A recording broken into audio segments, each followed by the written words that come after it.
We are one of the longest living families in Leicester. Elderly people were really struggling to say, oh, we can't stand up for half an hour waiting for a bus. On the Gaza issue, you can't but watch the TV screen and cry and just watch in horror of what's going on. The hostages need to be released and handed back to Israel, but at the same time, we made to have the suffering of 2 million people without gas, electricity, water. Every single one of the Liberal Democrat MPs voted for the ceasefire on the 15th of November. Nobody was absent. Nobody abstained. Every single Liberal Democrat MP voted for the ceasefire. The fact that the way that the doctors and nurses and staff at the hospitals have been treated in the last 2 or 3 years has been absolutely appalling. Good evening and welcome once again to Quews News. I'm your host, Dr. Shahid Latif, and I welcome you once again to the election UK 2024.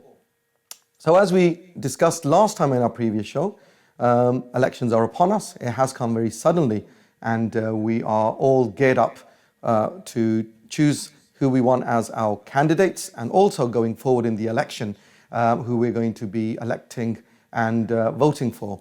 So very crucial time. Many people are coming forward and are looking at the election, who they should be voting for. It is exciting times because it's not status quo, as it always has been. The straightforward parties, the big boys, talking about the Conservatives, the Labour Party, Lib Dems, other parties coming in. There's been lots of other players which have come forward.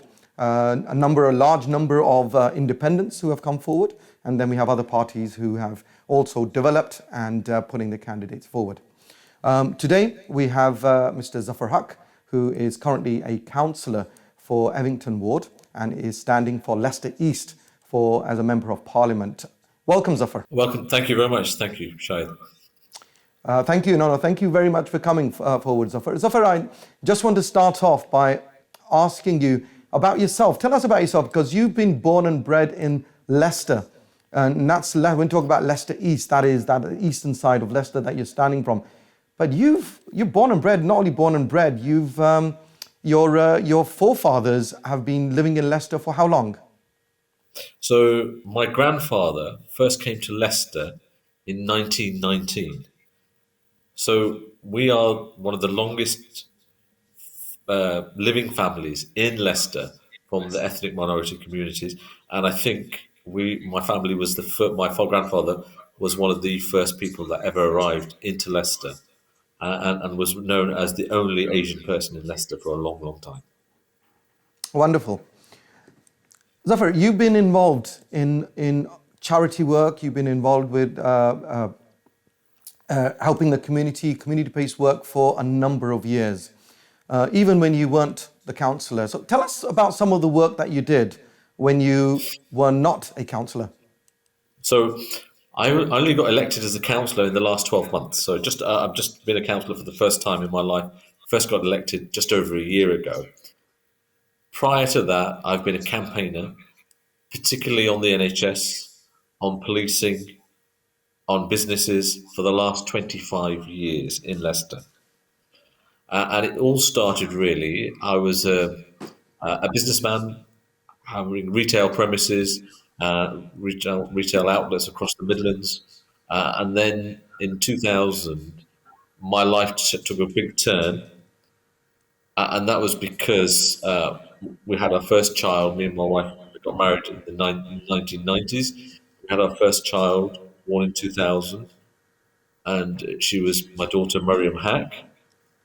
And she was born with cerebral palsy and lots of other sort of health issues, special needs child, in 2000. And I literally spent 6 months of her first year of life in hospital. And that changed my life, because before that, I think I was empire building, like everybody does probably, and thinking about the future. But it changes your life to a different direction. When you're sitting in hospital, caring for somebody you love, and you're under pressure all the time because you don't know what's going to happen, and you don't know what the future entails. It makes you realise how life is important, how much important the NHS is, and how important everything is about the social life and aspects of caring for loved ones. And when that happened, I sort of thought, money is not everything. Life is really important, and trying to help people is really important. So I started my first campaign in 2001, 2002 for a hospital car park, and then it sort of just snowballed from there. So lots of people would come to me and say, "I've got a problem with my GP surgery, or I've got a problem with the 0844 numbers," and I would be the one campaigning. And when I started campaigning, all of a sudden the media attention, the local sort of media, newspaper media, print media, and BBC would be following what I'm doing, and be interested in what campaigns I'm running. And that's it sort of snowballed from there. I was the go-to person to get anything done. Extraordinary. So a real life experience. So it is, as we call, the lived experience, and you've firsthand had the challenges of seeing your daughter being unwell and being looked after by what we have as the NHS, and becoming a campaigner and a champion for the NHS is absolutely extraordinary. So this was before. So when did you decide to join politics, Zuffar? So you soon realise that nobody actually listens. And when a person is struggling and they reach out to people, there's got to be people on the other side who are prepared to listen and do something about it. And I just sort of, I remember I was outside a GP surgery that a GP had just closed down, and 1,800 patients had been moved to another surgery about half a mile away. And lots of elderly people who lived near the surgery were sort of upset and literally crying because our GP, we're going to have to go a long way away. We can't get there. There's no bus service in that direction. We're going to have to get people to take us. It's too far for us to walk. And at that moment, I thought to myself, something has to change. And the local councillor at the time came along to do an interview. Sort of the media was there, the print newspaper media was there, and the BBC were there. And he went on to do an interview. And when he was doing the interview, he was chewing gum while he was doing the interview. And I thought to myself, I've got to stop this now. And I just did. I just said, look, stop. I'll do the interview. And I put him to one side, and I did the interview. And I thought, there's no way these people are going to get a result and anything's going to change if I allow the councillor to carry on making the statement, because it's not going to work.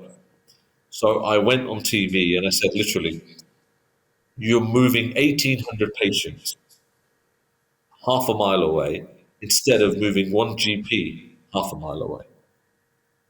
And if the local primary care trust want to deal with this and want my help, this is my contact number. They know how to contact me. More than happy to negotiate, and let's sort this out. Yeah, because it's not acceptable that you've disturbed and you've made life difficult for 1,800 patients. Most of them elderly, vulnerable, and need your support. And we need to sort this out. Within 24 hours, the chairman of the NHS contacted me and said, "Look, can we sit down and meet? Let's see what we can do." So after a few months, GP was replaced. They purchased the building next door, expanded the practice, and did what patients wanted. And they actually heard their voice. And that's really why I got involved in politics, because you realize you need the voice, you need that platform to be able to help people. And instead of campaigning for years, one phone call or standing up in the House of Commons, complaining about something, naming and shaming something, can shame them into making the right decisions and pushing them in the right direction and making them listen. Thank you, Zafar. We'll come back to the NHS in a moment because that's really important and crucial as part of the discussion when we do talk about your current involvement and standing for elections. You became a councillor for Lib Dems for the Evington ward in Leicestershire. So tell us a little about that experience that you've had and the work that you've done during in the last 12 months. Yeah, so it's been really interesting. I've loved every minute of it, I've got to be honest with you, because nothing gives you a buzz more than seeing something that you've put into place and you've actually achieved. They're simple things, but they make a huge difference to lots of people's lives. Some elderly lady contacted me and said, "Look, we've got a bus shelter, but it's got no seats, and we need help. We need those seats replacing." And I said, "Okay, let me go and have a look." So went there to have a look, and I managed to get some bus seats, this bus shelter with seats in there with a bench. And every time I drive past there, I see somebody sitting on the bench. It brings a smile to my face. Elderly people were struggling, waiting at the bus stop for half an hour for a bus because they're having to stand. They needed somewhere to sit down. We don't think of that because we're young and healthy. But elderly people were really struggling to say, "Oh, we can't stand up for half an hour waiting for a bus." We needed the seats. And it's made a huge impact on lots of people's lives just by doing simple things, like making sure there's benches inside the bus shelters. And then I've done things like where there's been potholes, where there's been roads that need cleaning, where there's trees that need cutting down, and lots of sort of things like that have taken place over the last 12 or 18 months in the area now. Thank you. So very work, boots on the ground work, which is extraordinary. Thank you, Zuffar. Zuffar, tell us a little bit about why we decided to stand for, as an MP, as a member of Parliament, and we'll touch on various issues. But if you can kindly just touch on why you decided to Well, stand. if you look at Leicester and Leicestershire, firstly, my own family link with the city goes back over 105 years. So it was, for me, the city is a crucial part of my family history, and the future as well for my children. So it's really important that we try and improve the city.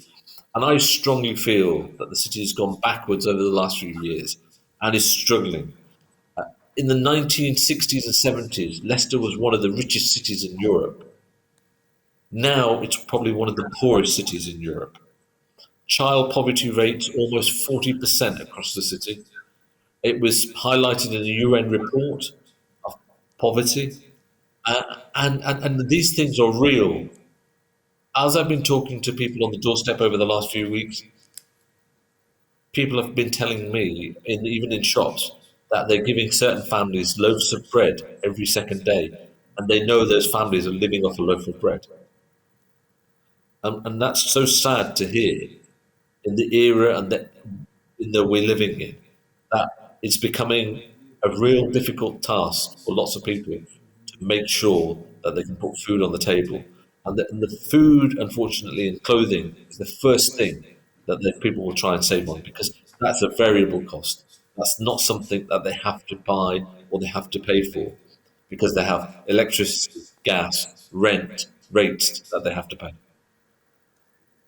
So looking at human factors and humanitarian work, Zuffar, it goes without saying that the impact of world events are going to have on how people are going to be voting on this occasion. And the first thing that comes to mind is the conflict in Gaza. So what's your stand on the Gaza conflict, and what would you say? And a lot of people are going to be looking towards you as to, if you are elected, as to how you would take this forward when you get to the House of Parliament. So what's your stance on this? So I joined the Liberal Democrats 20 years ago. Was never really interested in politics to join any political party before that, but I joined the Liberal Democrats over the issue of the Iraq War. So the Liberal Democrat Party at that time said that we should not go ahead with the Iraq War without the second United Nations resolution. Charles Kennedy, who was the leader, went on the march to stop the war march and spoke at the march. And I can still remember all those words he said at that march, that we must follow international law, United Nations law. And it's really important that we follow human rights and international law and don't break it when it suits us and then expect everybody to follow the same rules that we do, because they won't. Reality is, I stuck with the Liberal Democrats all my life because of their stance on United Nations and humanitarian law. On the Gaza issue, you can't but watch the TV screen and cry and just watch in horror of what's going on, right? The hostages need to be released and handed back to Israel, but at the same time, to have the suffering of 2 million people without gas, electricity, water, or any facilities, in fact, bombing them back into the Stone Age effectively, is a disaster, not just for the Middle East, but for the whole world. And the Liberal Democrats have had a very strong stance on this from the early stages. So every single one of the Liberal Democrat MPs voted for the ceasefire on the 15th of November. Nobody was absent. Nobody abstained. Every single Liberal Democrat MP voted for the ceasefire. Yeah, and they've gone on from that point to say that humanitarian aid must be reaching the Palestinian people. There must be a future of a two-state solution, a resolute recognition of Palestine. Both the recognition of Palestine and the two-state solution have been on the manifesto of the Liberal Democrats for the last 20 years, since I joined. They've always been there. And the Liberal Democrats have gone further. The leader, Ed Davey, and Layla Moran, who's in particular the MP for Abingdon has Oxford and Abingdon has moved this debate forward again. So we've also said if the ICJ and the ICC convict anybody, we should uphold international law, and that is crucial because all the laws, international laws, should be upheld regardless of whoever, without fear or favour of anything. That must be done.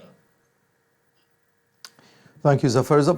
The stance of the British government over the last 8 to 9 months It's been has been appalling. pretty dire. It's not It's what the majority have been looking at, and that is a very neutral stance. And this has resulted in huge number of human losses, and how this is going to impact going forward is another discussion. But I just want to move forward, just following on, coming back to the NHS, Zafar. How do you see? I mean, being a doctor myself, the whole issues around resources, whole issue around waiting times is pretty much dire at this current time. So, what's your views on the current stance of NHS, and what do you see, or how do you see us getting out of this mess? It is one of the biggest messes that's self-inflicted that I've ever seen in my lifetime. And it is part of the reason why I stand in elections now. Because, to be honest, I wasn't keen to stand in this particular election, but looking at the NHS, something that I love, something that's in my heart, that I always think to myself that we need to make sure it survives, because all our lives depend on it as well, because we're going to end up in those hospitals ourselves. And the fact that the way that the doctors and nurses and staff at the hospitals have been treated in the last 2 or 3 years has been absolutely appalling. During COVID, they did a fantastic job of looking after lots of patients and going over and beyond the call of duty to make sure that they looked after people and make sure they saved their lives. And everybody was standing every Thursday evening, clapping on the roadside for them. But that's not what they just needed. They needed support financially. They needed to be looked after. We needed them to be retained and cared for. And that just simply hasn't happened by this government. It's just been appallingly bad. And, and there's a huge driver for those people. The Middle East is attracting so many people from the NHS. New Zealand, Australia, all those places are attracting all these quality people that have looked after us for years, and they're now leaving. We need to make sure the funding is there, make sure the infrastructure is up to standard, and make sure there's reasonable working conditions for those people to be working in. Here at Absolutely. Leicester's Here at Leicester's Hospital, only in the last few days, when I've been knocking on doors, people are telling me they've cancelled the overtime because their budget is overspent. But the service, quality of service they're going to deliver isn't going to match what they themselves want to do, and puts them in a dilemma as staff of caring for patients. And that is really unacceptable. Brain drain has definitely been an issue in the NHS with people leaving, not just doctors, but nurses and other healthcare professionals as well. So that's going to be a huge task for the next government that comes in. Um, just talking about some of the financial crunch, as Zuffar just highlighted the difficulties and the challenges for the common man. What do you think the impact, and I know for a fact that, that the Lib Dems stood for to remain as part of Brexit. And there were a lot of promises made at the time about those who campaigned for leave. So how much do you think the impact of Brexit has had on the UK economy? I think people aren't realising how much damage is done. Brexit was a disaster. It was a total disaster for this country. We are feeling the financial repercussions of the Brexit disaster. The economy is shrinking. It's zero growth or no growth, and it just isn't going anywhere. And the debt, the sheer debt of COVID, £450 billion worth of debt the country has to be repaid, and the interest on that alone is difficult for this country to get out of. And the reality is the income isn't there. The economy is not growing. When you have an economy that doesn't grow, interest rates are going to make it difficult to invest in public services. And that's the reality on the ground.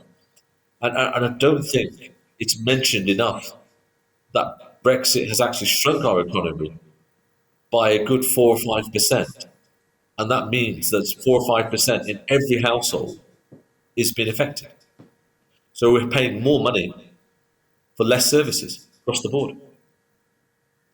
Indeed, and earlier this year, the Prime Minister had announced that the GDP was turning around, and we were turning a corner. And then obviously that doesn't seem to be the case, cannot be felt anywhere. And then election is now upon us, so we've got an opportunity to get the right people in, and it's people's voices and their votes, which is definitely going to count. What's your message for the general public out there, Zuffar? The message is simple. They've really got to think long and hard of where this country is going. In Leicester's case, where the city is going, and there's not enough difference between the Labour and the Tory policies, the two of them, on the real key issues of investing in our country, and what the future is with Europe. The Liberal Democrats are saying we need to be a single market so that our businesses can trade with Europe and Europe can trade with the UK. I was only reading today that a truck bringing in plants from Europe was held for about 50 hours at the port. And that all adds to the costs and adds to inflation, to the food prices, to the things we're buying, and makes it really difficult for people to afford. There is a cost of living crisis going on. A two-bedroom terraced house in Leicester 18 months ago would have been £700 a month. Now it's £1,100 a month. And those kind of costs are really difficult for working families to cover. And we know that in some cases now, there's two families living in a two-bedroom house. So we're creating slums. And that's happening in front of our eyes just because the jobs are not there, the investment is not there, the opportunities are not there for those people to improve their lives. And everybody needs to think long and hard in this election who they need to vote for. The future is very perilous. And if people think there's a magic tree somewhere and all this money is going to appear, it's not going to happen. None Indeed. of the parties are talking about big investment because there is no money. The debt that the country has at this moment in time is a challenge in itself to pay the interest. Absolutely right, Zuffar. I think it's an opportunity for the people, for the general public to make their choice. It's their opportunity to look at how we can move forward with the economy of this country, and everything is going to be impactful. The vote is going to be crucial. International affairs at this current time are going to have a huge impact on the general elections that are going to take place. And the general crisis, as far as finances are concerned, the economy is concerned, is going to be dependent on how our international relations are. Zuffar Haq, I thank you very much for joining us today, for giving us your input, and I wish you all the best for the elections. Thank you very much. Thank you. Thank you very much for joining in, viewers. We were talking to Zuffar Haq today, who's standing for Parliament from Leicester East. And as mentioned during the program today, it's very crucial that, number one, that we all go out to vote. Do not waste your vote, but vote very, very insightfully, with informed decisions. Make sure that you make the right decisions, rational, logically, because this is not about just our future. It's about the future of our kids. This is our country. We live in Great Britain, and this is where our future is. So we need to make sure that those people who we vote in, that they are working towards the country, towards its progress. It's going to take time. There are challenges from an economic perspective, from an international relation perspective, and I think we need the right people in to make those decisions. It is very crucial. So thank you very much for joining. I've been your host, Dr. Shahid Latif, and see you again next time.